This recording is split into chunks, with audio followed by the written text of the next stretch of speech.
ఉదయమున నీవు ఎవ్వరినీ కలుసుకొనక ముందు ప్రభువును కలుసుకో.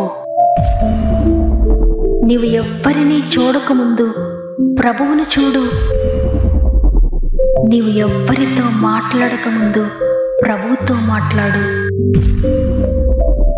నీవు దేనిని వెదకకముందు ఆయన రాజ్యమును, నీతిని వెదకు.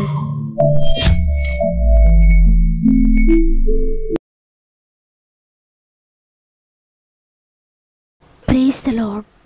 ఈ ఉదయకాలమున గాడ్ ఫస్ట్ అనే ఆధ్యాత్మిక కార్యక్రమునకు మరొకసారి మిమ్మల్ని అందరినీ హృదయపూర్వకంగా ఆహ్వానిస్తూ ప్రభు యేసుక్రీస్తు నామములో మీ అందరికీ నా యొక్క శుభములు తెలియజేస్తున్నాను. ఈ ఉదయాన మీరందరూ ఎలా ఉన్నారు దేవుని బిడ్డలారా? బాగున్నారా? లేక ఏదైనా సమస్యల గుండా, అశాంతి గుండా, అసమాధానం గుండా ప్రయాణిస్తూ లేవగానే ఇది ఎలా చేయాలి, ఈ విషయం నా జీవితంలో ఎలా జరుగుతుందని ఆలోచిస్తూ ఉన్నావా? ప్రభువుని ఆశ్రయించు. తప్పకుండా నీ ప్రతి పరిస్థితిని ఆయన చక్కబెడతాడు. నీవు అనేక పనులు కలిగి ఉండొచ్చు, కానీ ఎన్ని పనులున్నా ఉదయాన్నే ప్రార్థన చేయడం, వాక్యాన్ని ధ్యానించడం ద్వారా, మీ జీవితంలో దేవునికి మొదటి స్థానం ఇవ్వడం ద్వారా, మీ కుటుంబంలో ఆయనకు చోటు ఇవ్వడం ద్వారా ఇది వరకు మీరెన్నడూ చూడని గొప్ప కార్యములు మీరు చూడబోతున్నారు. గొప్ప శాంతిని, సమాధానాన్ని మీరు చూస్తారు. కాబట్టి ప్రతిరోజు దేవుడు మీతో మాట్లాడుతూ ఉండగా ఆయన ఇస్తున్న వాగ్దానాన్ని నమ్మి పట్టుదలతో ప్రార్థించి రిసీవ్ చేసుకోండి. మీకేమైనా ప్రేయర్ రిక్వెస్ట్ ఉంటే కామెంట్స్ ద్వారా నాకు తెలియచేయండి. మీరందరూ కూడా తప్పక కామెంట్స్ అని చదవండి. ఎందుకంటే సమస్యల్లో, శోధనలో ఉన్న మన ఆత్మీయ సహోదరి సహోదరులందరూ వారి యొక్క అవసరాలు మనకు తెలియజేస్తూ ఉండగా తప్పక మనందరం ఏకీభవించి ప్రార్థన చేద్దాం. ఈ వాక్యం చివరిలో తప్పక ప్రార్థనలో ఏకీభవించండి.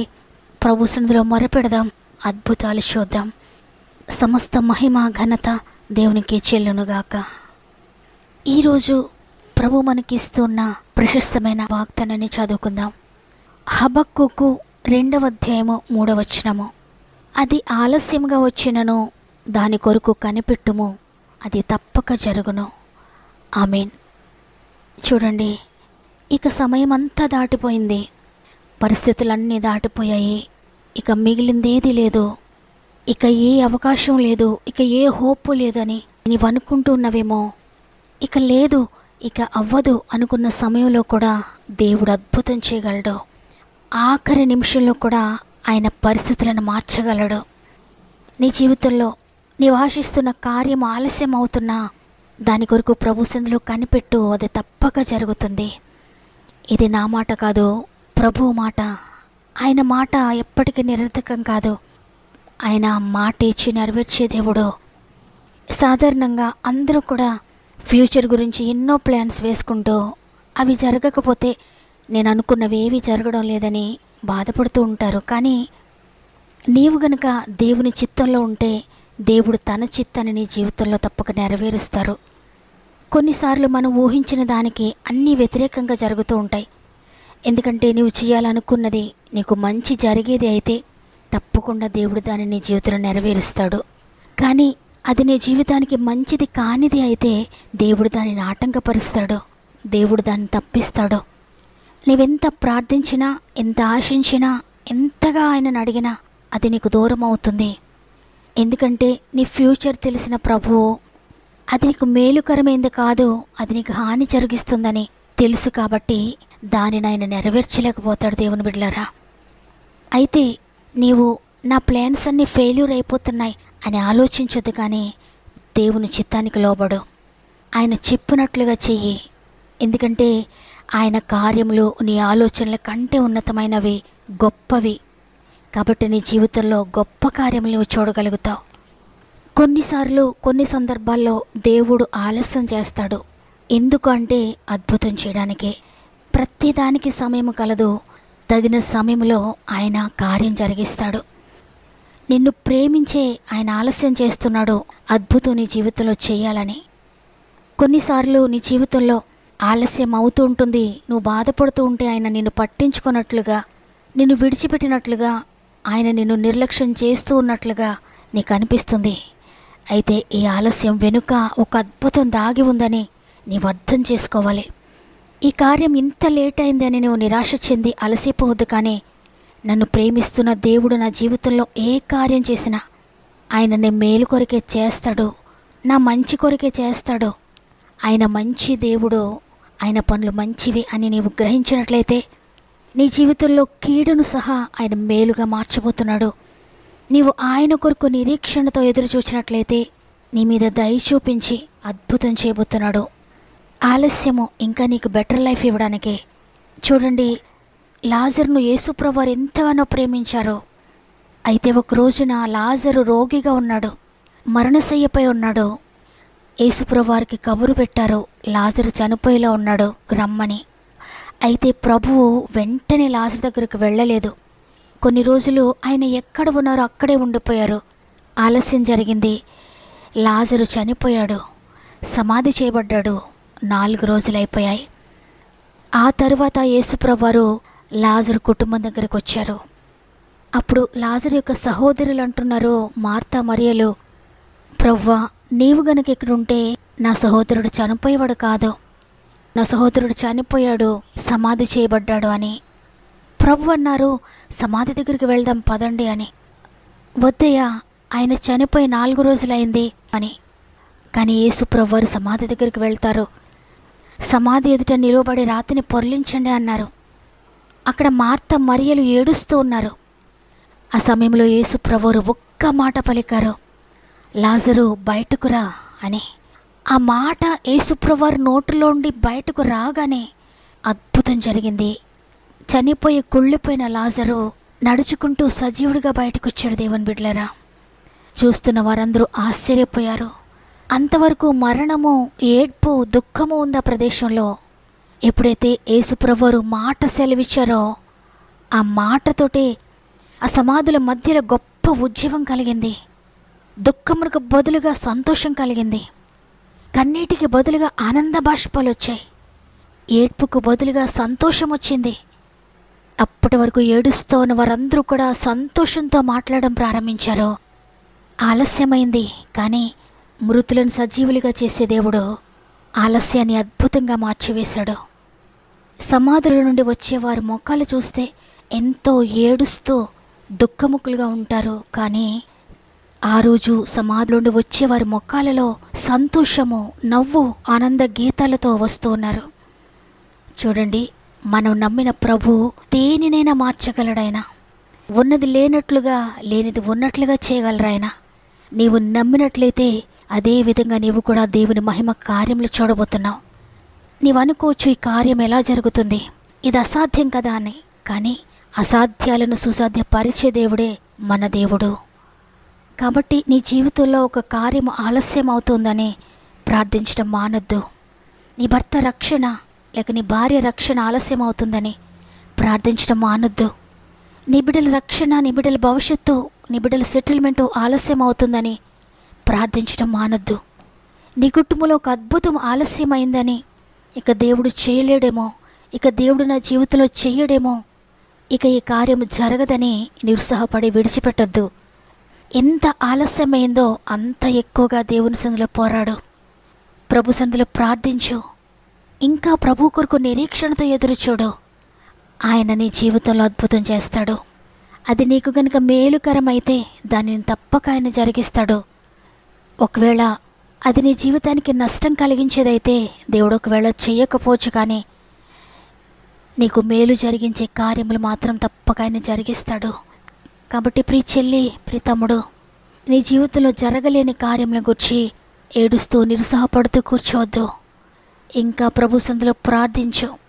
ఆ కార్యము జరిగేంత వరకు పట్టుదలతో ప్రార్థించు. దేవుని సన్నిధిలో నువ్వు పోరాడు. తప్పక నీవు కూడా ఆశీర్వదించబడతావు. ఒక్కొక్కసారి ఎదురుచూచే ఓపిక ఉండదు, ఇక కార్యము జరగదు అని నిరుత్సాహపడిపోతూ ఉంటాం. కానీ నిరుత్సాహాన్ని విడిచిపెట్టి ఇంకా ప్రభు సన్నిధిలో ఎదురు చూడు. నీ విశ్వాసాన్ని, నీ నిరీక్షణను ఆయన సిగ్గుపరచడు. ఆయన తప్పక గౌరవిస్తాడు. నీ జీవితంలో అద్భుతం చేస్తాడు. కాబట్టి అయ్యా, ఇది నా జీవితంలో మేలుకరమైనదైతే, నీ చిత్తానుసారమైనదైతే నా జీవితంలో జరిగించండి అయ్యా అని దేవుని చిత్తం కోసం ఎదురుచూడు. ఆయన చిత్తానుసారమైన కార్యములు మహాభయంకరమైన కార్యములు అవి. అవి నీ జీవితానికి సంతోషాన్ని ఇస్తాయి, నీ జీవితానికి మేలుకరంగా ఉంటాయి. కాబట్టి దేవుని చిత్తం కోసం ఎదురుచూడు. ఏ విషయం గురించి నిరుత్సాహపడద్దు. ప్రభు చేతుల్లో పెట్టుకునే జీవితాన్ని. సాతాను ఒకవేళ నీకు చెప్పుతూ ఉంటాడు అబద్ధాలు. నీ జీవితంలో ఏ కార్యం జరగదో, దేవుడు నిన్ను పట్టించుకోవడం లేదు, దేవుడు నీ ప్రార్థన వినడం లేదు, దేవుడు నిన్ను విడిచిపెట్టాడు అని. కానీ ఎంతగా సాతాను నీకు అబద్ధాలు చెప్తూ ఉన్నాడో అంతగా దేవునికి దగ్గరవు. అటువంటి నెగిటివ్ ఆలోచనలు నీకు వస్తూ ఉండగా పరిగెత్తుకుంటూ దేవుని దగ్గరికి వెళ్ళు. ఆయన సందులో మోకరించు, ఆయన పాదాలు పట్టుకో. అయ్యా, నన్ను నీ చేతులకు అప్పగించుకుంటున్నాను, నీ చిత్తానుసారంగా నా జీవితంలో కార్యం జరిగించండి అని. తప్పక ఆయన చిత్తము నీ జీవితంలో జరుగుతుంది. ఆయన చిత్తము నీకు మేలుకరంగా ఉంటుంది. ఆఖరి నిమిషంలో కూడా ఆయన అద్భుతం చేయగలడు. చివరి క్షణంలోనైనా విడిపించడానికి ఆయన సమర్థుడు. కాబట్టి ఎంత ఆలస్యమైనా దాని కొరకు ఎదురుచూడు, దాని కొరకు కనిపెట్టు. అది తప్పక నీ జీవితంలో జరగబోతోంది. వాగ్దానాన్ని నమ్మిన వారంతా ఒక్క నిమిషం నాతో మోకరిస్తారా? కలిసి ప్రార్థన చేద్దాం. ప్రేమగల తండ్రి, నీకు వందనాలు అయ్యా. ఎంతోమంది బిడ్డలు వారి జీవితంలో కార్యములు జరగడం లేదని నిరుత్సాహపడుతూ దుఃఖిస్తూ ఉన్నారయ్యా. ఈరోజు వారందరితో మీరు మాట్లాడారని నమ్ముతున్నాను. ప్రతి ఒక్కరిని కూడా మీరు జ్ఞాపకం చేసుకోండి. ఎంతమంది ఈరోజు ఈ కార్యక్రమం చూస్తూ ఉన్నారో వారందరి జీవితాల్లో కూడా ఆలస్యమైన అద్భుతాలు చేయండి. చివరి క్షణం వరకు వచ్చిన అద్భుతం చేయండి. ఇక జరగదు అని అనుకున్న చివరి నిమిషంలోనైనా నువ్వు చేయగలిగిన సమర్థుడవని ఈరోజు మేమంతా నీ దగ్గరకు వస్తున్నామయ్యా. పరిశుద్ధాత్ముడా, ప్రతి ఒక్కరిని కూడా మీరు లేవనెత్తండి. ఆశ్చర్య కార్యములు ప్రతి ఒక్కరి జీవితంలో మీరు చేయండి తండ్రి. ఎంతమంది మోకరించి ప్రార్థిస్తూ ఉన్నారో వారందరి జీవితాల్లో యేసు నామములో అద్భుతములు జరుగునుగాక. వారి జీవితాల్లో ఉన్న అసమాధానము, అశాంతి తొలగిపోవునుగాక. అస్వస్థత, అనారోగ్యము, బాధ, నొప్పి యేసు నామములో తొలగిపోవునుగాక. అబద్ధపు కేసులు, అన్యాయపు కేసులు యేసు నామములో విడుదల కలుగునుగాక. కుటుంబంలో కలతలు, భార్యాభర్తల మధ్య కలతలు, పొలం వివాదాలు, స్థల వివాదాలు ఇవేవైనప్పటికీ నజరేయుని యేసు నామములో విడుదల ప్రకటిస్తున్నాను. ఎంతమంది ఆత్మీయంగా పడిపోయిన వారు ఉన్నారో ప్రతి ఒక్కరూ నజరేయుని యేసు నామములో బలము పొందుకుందురుగాక, ఆత్మీయంగా లేవనెత్తబడుదురుగాక, ఆత్మీయంగా ప్రతి వ్యసనం నుండి విడుదల కలుగునుగాక. ఈరోజు ఎంతమంది ఇంటెన్సివ్ కేర్లో హాస్పిటల్లో ఉన్నారో ప్రతి ఒక్కరిని లేవనెత్తండి. ఎంతమంది స్థలాలు అమ్ముతూ ఉన్నారో, కొంటూ ఉన్నారో అద్భుతం చేయండి అయ్యా.